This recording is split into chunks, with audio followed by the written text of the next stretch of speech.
Good morning. Thank you for joining me today. I'm glad that you're here. It's a rainy day at my house. We got started with rain yesterday. It started out as a drizzle and it picked up and it just rained all night. It's a good soaking rain and we're so glad to have it. So happy to have it. Well, I'm in here in the kitchen, not the kitchen, in the living room. And I'm going to have tea. The Harney and Sons tea that I'm having this morning is organic English breakfast tea. And of course, it's black tea. I'm going to enjoy that. This is one of the free samples that came with my order. And I do love their English breakfast tea. I've had it before. So it's really good. And then I fixed a little tea ball of goldenrod that I'll be adding to my tea. I went ahead and poured the water first, just so that it wouldn't be boiling hot. I let it cool off just a little bit before I put the tea in it this morning. And I'm going to let it steep a little while. And, you know, this is the container I refill all the time with the goldenrod. I have a lot of dried goldenrod, and let's see how that lid goes back on here. I just put it in this airtight container. I think a fruit came in it from the grocery store. And so after I dry the goldenrod, I just make sure this container, I use all of the tea that's in it. And then I fill it up again and make sure this container stays full. So I have it ready to just make tea with. I'm drinking out of my sweet cup that one of my friends gave me. Faith, Family, and Friends. I thought that was cute this morning. It's got the pretty spring flowers on it, and I'm going to have to sneeze. Hold on. I'm going to let these steep and get a lot of this goodness out of this goldenrod. You know, goldenrod tea is kind of like a little detergent for your body. It cleans out your urinary tract and different places. My stomach's been a little iffy these last few days. It's just been a little bit aggravated, and of course I've got allergies. You probably hear that in my voice. I'm sneezing this morning. Got the aggravated throat and all the things that comes with allergies, but I think things are going to get a little bit better because of the rain. I don't know what is happening to this rain gauge. I think it's a squirrel having a battle with it because every day it's not in its right position. It's standing up this time. Well, we only got, what did we get? 1/4 of an inch of rain last night. But I'll take it. I will take it. I haven't been keeping a journal of the rain. I think I need to start doing that just so I can look back from year to year and see. I can put down in my gardening journal the rain. I may need a new one of these things, but it's been out of its little holder there every day, like something's messing with it. I think maybe a squirrel or something's having a heyday with the rain gauge. So I think it's as accurate as it can be under the circumstances. We've got most of the mulch put out, but we've got a lot more put out. I don't know how this pine needles got here. Of course, they're pine needles from our tree. Look how pretty that lamb's ear with that water on it is. That is just so pretty to me. I think I'll take a picture of it. And the peonies. Oh, how absolutely gorgeous they are. Well, I'm going to go back in there and drink my tea. Letting it steep for a little bit. Everything is looking really good out here. But we've got pine trees right here. I usually make pine trees syrup, but I didn't get to it this year. You see all of the fresh new little pine cones coming on there. You can harvest those and make a great syrup out of it. High in vitamin C, and it's really delicious. But I didn't get it this year because, you know, I've been extremely stressed. I mean, busy, really busy. But everything's getting a drink of water, and it's not coming from the city. It's fresh rainwater drinking, and there's bees pollinating those flowers even in the rain. But it does look like everything got a wonderful drink of water. The echinacea is really looking good. You see all of these blooms.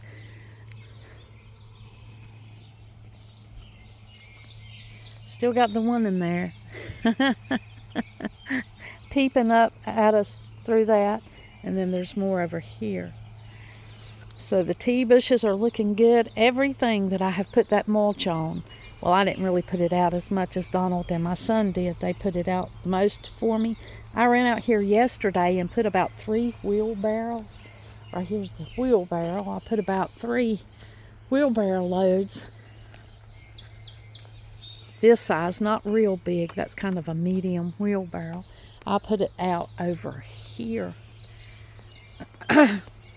Now I've still got to pick up the rocks and get the grass out from in between the rocks.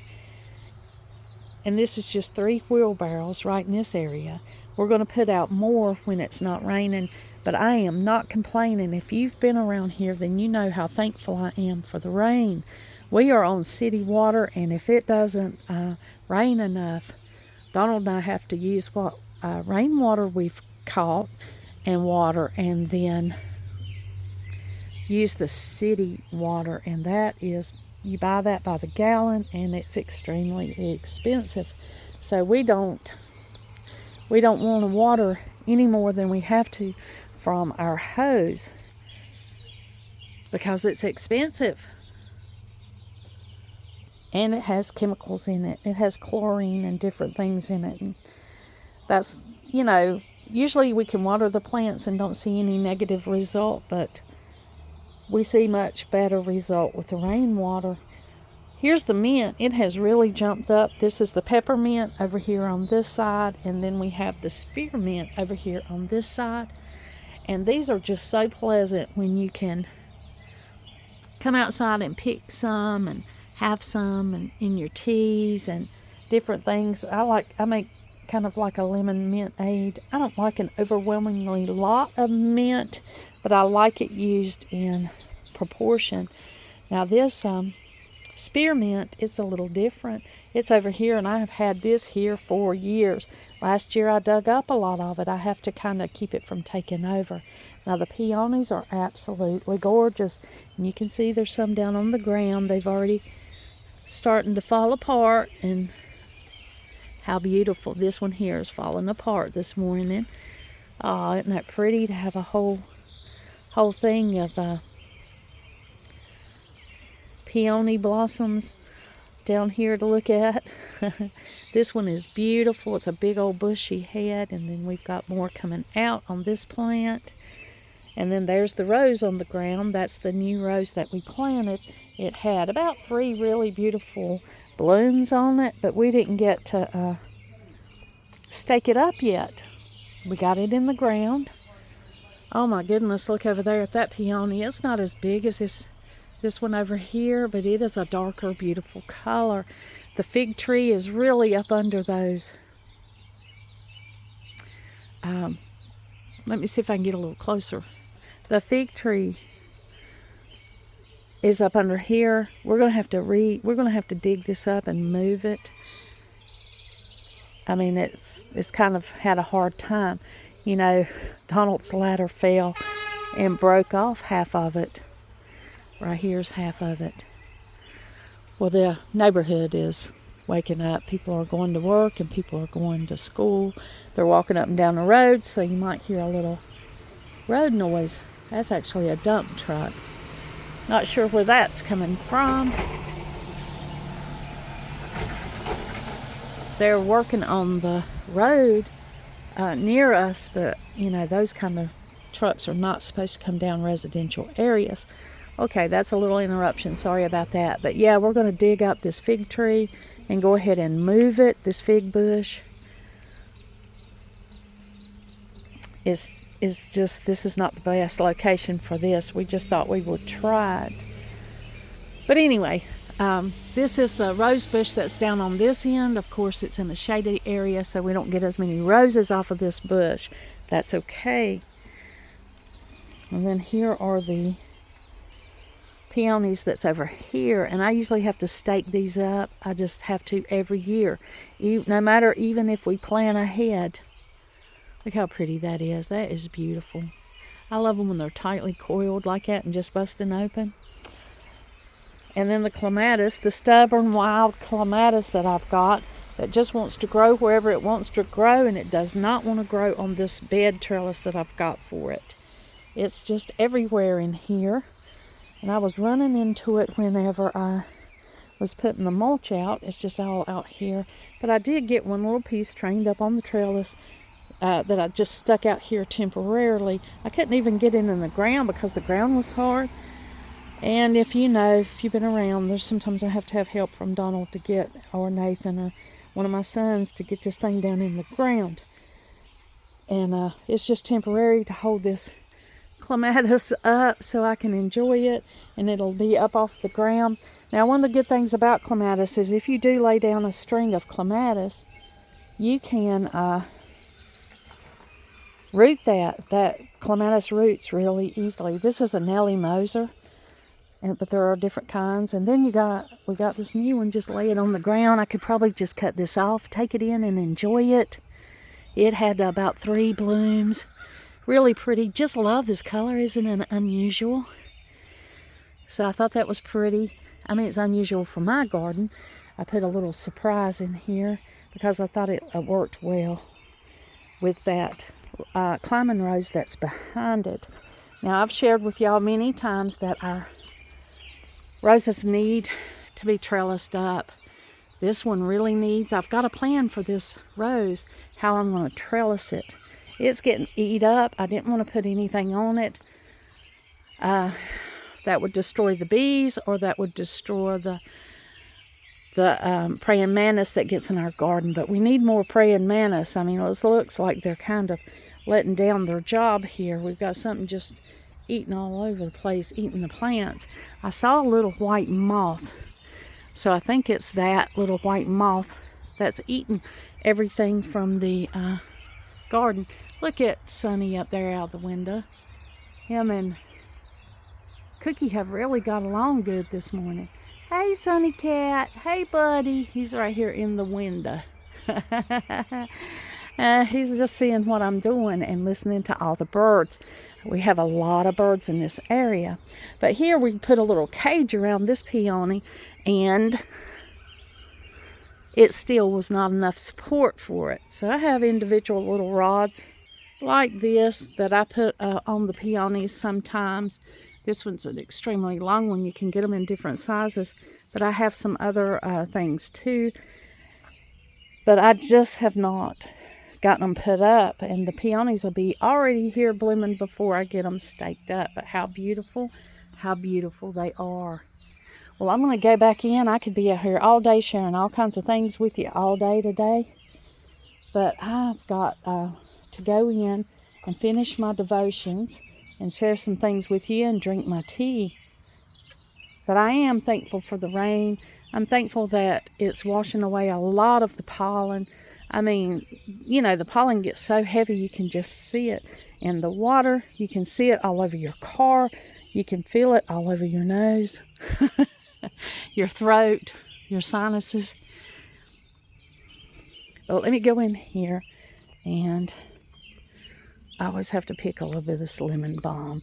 I'm glad it's prolific because I love it. I have to be time conscious because 2 of my littles will be coming in about 30 to 45 minutes. Now I have to get my devotions done before the littles get here, because they'll be needing me to help them.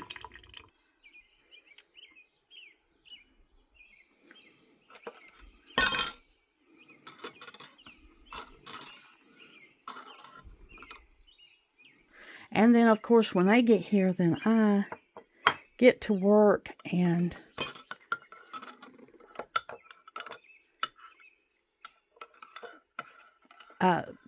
clean whatever dishes were left from last night. I try not to leave any, but then there's some from Donald this morning when he got up.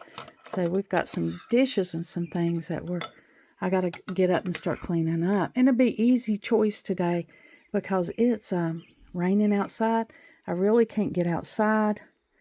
So it'll be great that I won't have to fight that battle, that all I have to do is just concentrate on getting some organization and things put up. You know, from when I may not have told you. We went for date day, last Sunday, we went to my sister's house.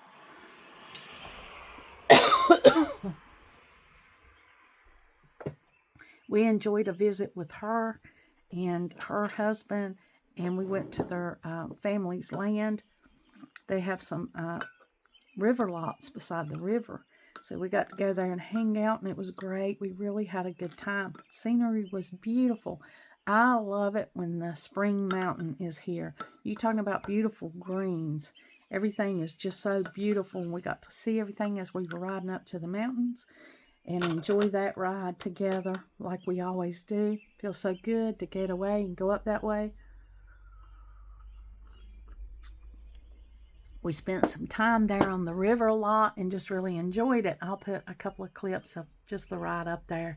It wasn't, I didn't do a lot because, I was just enjoying the time and being away and being with Donald. He's so busy.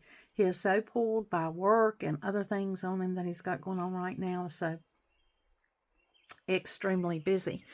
Well, when I went up there, coming back down, I stopped at a little antique store and I got these bulbs, these little specialty bulbs that you get from little country stores. And this is just so pretty when you light it. So I got a couple of them and different bulbs and things I've got to put up. This goes on an oil lamp. I have an oil lamp that's missing one of these. So I picked this up and it was only $5, I think, maybe.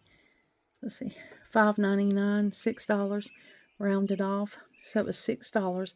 But I'm going to put this up for a replacement for a wick and a little kerosene lamp.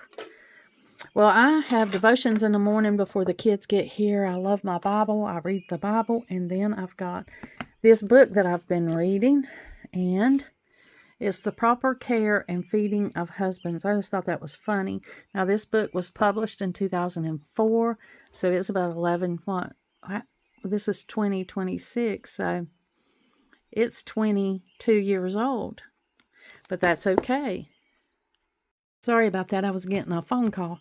But this is, I really am enjoying this book. It's kind of, biblical instruction on, being a better wife.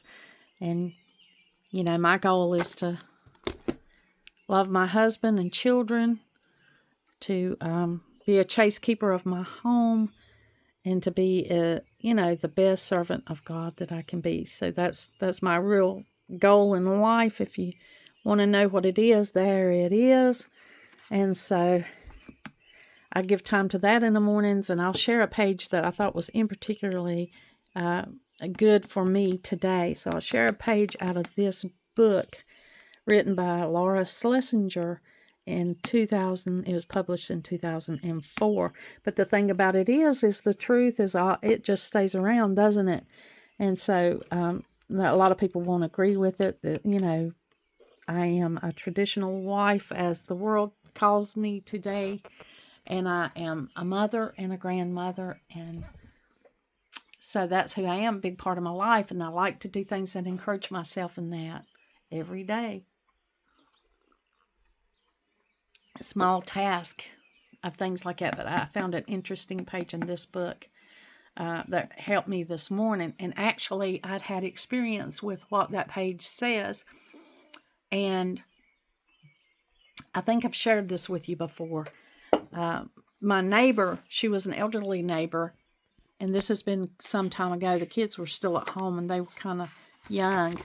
And her husband had just died. And the house she moved in was actually her daughter's house, which is right beside of us. They've since sold it. It's been sold several times over since then. But I remember being a little frustrated with Donald one day, and I guess we're so close, the houses are so close, that she heard me. I'll show you how close the houses are. I'll run out there and give you an example.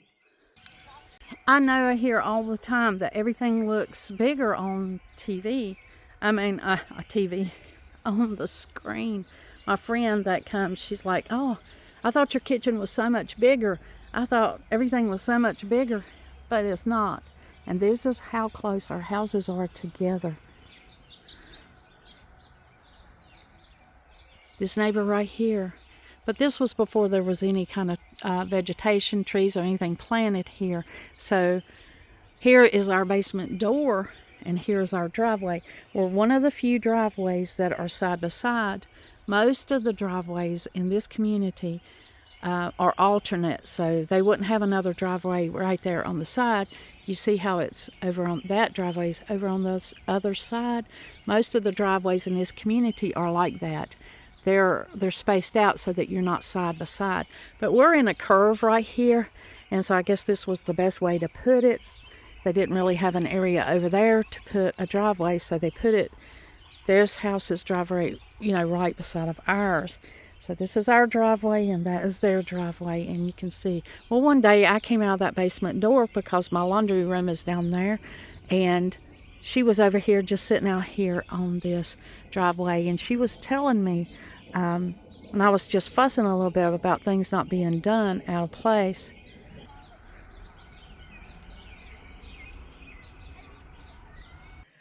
Sunny was saying good morning to me when I came back in. Well, she was telling me, I was out there grumbling because there's certain things that Donald does around here that's his responsibility. Always has been. He likes to do them. They're heavier or harder for me to do. And so there was just certain things that he usually does. I think he had forgot to take it. It used to be his responsibility when he was here more to take the garbage down to the road, and I think he had forgotten it. But now I've taken that on since, it's just something that needs to be done. And it turned out to be easier for me to do it anyway. But I think I was a little grumbling or complaining about it that day.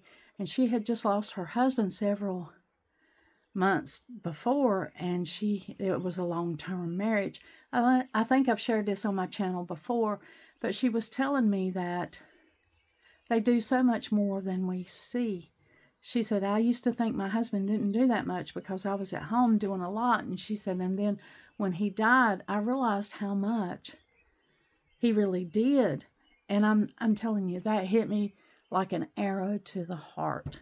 And I told her she's right. I should be very grateful for what my husband does do around the house. And Donald's a hard worker. He's always mowed the yard and took care of so many things. I really didn't have any reason to be complaining.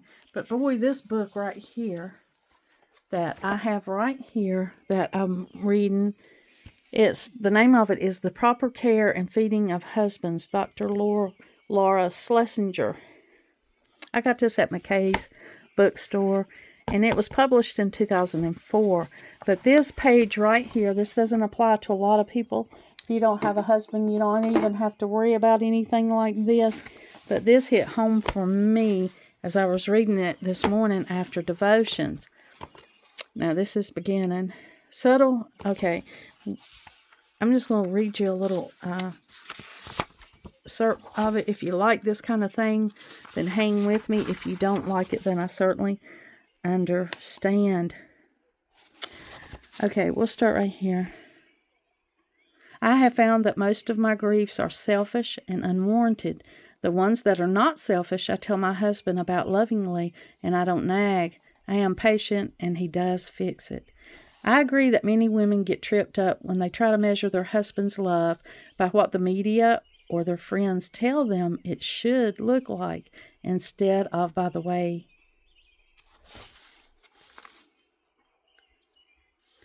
Sorry, I had to get a bookmark. I'm looking through my camera, and I lost my place. I agree that many women get tripped up when they try to measure their husband's love by what the media or their friends tell them it should look like, instead of by the husband's own unique actions. One listener wrote that she had gotten all revved up for something incredible to happen for her on Valentine's Day. After hearing romantic, over-the-top stories from her friends about what their husbands had done, she expected her husband to sum up his feelings for her in a similar grand fashion on this one day. And for 5 consecutive Valentine's days, she was ferociously let down and disappointed. Not surprisingly, it showed in her behavior toward him in the subsequent weeks, without him knowing why. Finally, she expressed her annoyance. He devastated her by saying, "I show you love 365 days a year. But if this one day isn't perfect, then none of that counts." She felt like a complete jerk because she knew he was right. She remembered all the times he had surprised her with flowers just because, or took her on a surprise overnight trip, or spontaneously grabbed her in the kitchen and told her all the reasons he loved her. She realized her husband loved her genuinely, and that trying to force him to express it in a way that was more synthetic, while simultaneously discounting all he had done to show her his love, was selfish and cruel. She wrote, I think if women would stop and pay attention, they would see that their husbands may not have stopped courting them, but are actually doing it in a different way. It could be by getting up first when the baby cries, or doing the dishes so she can rest, or making a special dinner, without acknowledging the more subtle ways our husbands show us they love us. We rob ourselves and them of that connection. When their efforts are ignored long enough, isn't it inevitable that they eventually stop? I remember one fax to my radio program from a woman whose husband had died. This is the section that reminds me of what I was sharing with y'all about the neighbor across the street. I remember one fax to my radio program from a woman whose husband had died. She commented what she saw a lot of her friends complaining and whining about stupid stuff in their marriages. She reflected on how these women didn't realize how lucky they were to have those little problems in their lives, and that they should be happy to have someone to care for and worry over. In short, they lacked gratitude for what they had. Kay, a listener, sent me this email to express her awakening to the notion of gratitude. I must say that an important turning point for me came when I was listening to you on the radio, Dr. Laura. You were listening to some woman grouse about picky little things, and you asked her, does your husband provide well for your family? Are your kids all healthy? Do you get to stay at home with them? And so forth. She answered yes to all those questions and then said, so stop whining. You've forgotten to be grateful. It was as though God took me by the shoulders and said, hello, this is you, idiot. Right at that moment in the car, I began to thank God for my husband and for every excellent quality he has. Since then, I have made a conscious effort to do the following. Thank God daily for such a terrific guy, mentioning specific qualities for which I'm grateful. Look for daily ways to be a blessing to my husband, trying to understand what pleases him, anticipating his needs. And just a little bit more. Chart my menstrual cycle and remind myself on the PMS days that what I'm feeling isn't true, and to keep my mouth shut and let it pass. Now, in growing up, you had no excuse with a menstrual cycle. You had to control that thing, your emotions, the moods. It was your responsibility to manage your menstrual cycle. So that's a good point right there. How many arguments have been just because we're crampy and all the other things that come with that, emotional. Avoid books, magazines, and TV shows, and we can add internet to that now, can't we? That describe what marriage, family, and husbands ought to be like, and make a conscious effort to be grateful for the things as they are instead of trying to change the people around me.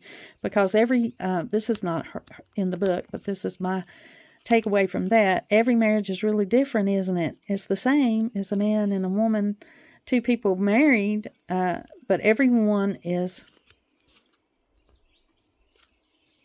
unique. The people in it are unique, and our marriages are not going to all look the same. So it's good to know that we're working together with this person that we've chosen to spend our life with. And so this just reminds me, that we're not all the same. And we have to work. And I have to take care of my own husband. I can't worry about other people's husband. I've got to make an effort to take care of my own husband. And sometimes I'm a little short with him because he comes in late at night. It's the end of the day. I'm already tired. I'm already ready to wind up. And of course, he's home, so he's happy to be here and happy to see me. He needs time and attention. And sometimes, I'm just exhausted. And then we'll get back to the book here. Take responsibility for my own emotional well-being. Stay rested. Don't overcommit and then complain. Stay in touch with friends with a positive influence. Stay focused on making a home for my family, and remember that this is my highest calling and responsibility, and that it has eternal value. The more I do this, the happier and more content I am. It is exciting to receive such letters showing how a change in attitude and a commitment to quality actions can bring such deep and profound joy. I spend hours on my radio program trying to help folks get past the frighteningly pervasive, diabolical message that married women at home with the children somehow aren't totally women. I've got foot fuzz.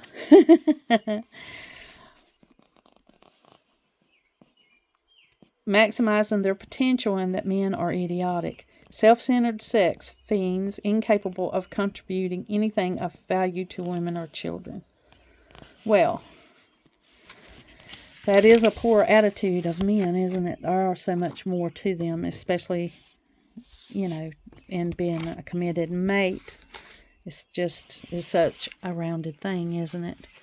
Well, this is the book that I'm reading, and it's had some really interesting points. It's brought some things home. It definitely has helped me to be more thankful today. And so I'm always thankful for positive influence in helping marriages. I have 3 grown children who are married at different stages. And so, you want to be an example. You want to tell the right things, right? So I am a wife. I've been a wife for a long time, 44 years. That's a very long time. I've been married and I have grown. I am not the same as when we first got married. I'm not going to tell you when I got married because then I'll be telling my age, and I try not to tell anybody my age or my weight. I think those are personal things. If I want to share them, I will. And if I don't, then we're just going to roll on and not say anything about them. But obviously, I am not a spring chicken, as I have 6 grandchildren, and one of them is 14. My oldest one is 14, and my youngest one is 7. So, I've been around a while. But that's my devotions this morning. I just wanted to share that with you. If you're interested in listening to it, you can fast forward if you're not. And I'm going to sit here and have my cup of tea, and hopefully it'll help my allergies. I'm going to finish up some things that I've got going around. Hey, watch for my upcoming videos because I've got some fun stuff coming up. Well, it's fun to me, and I hope it is with you. I want to share it with you. Remember to subscribe, share, hype, like, comment if you got something to say.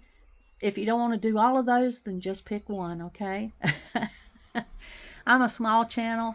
And anything that you do like that really helps me out. And I appreciate you all. Thank you for being here. And like always, until next time.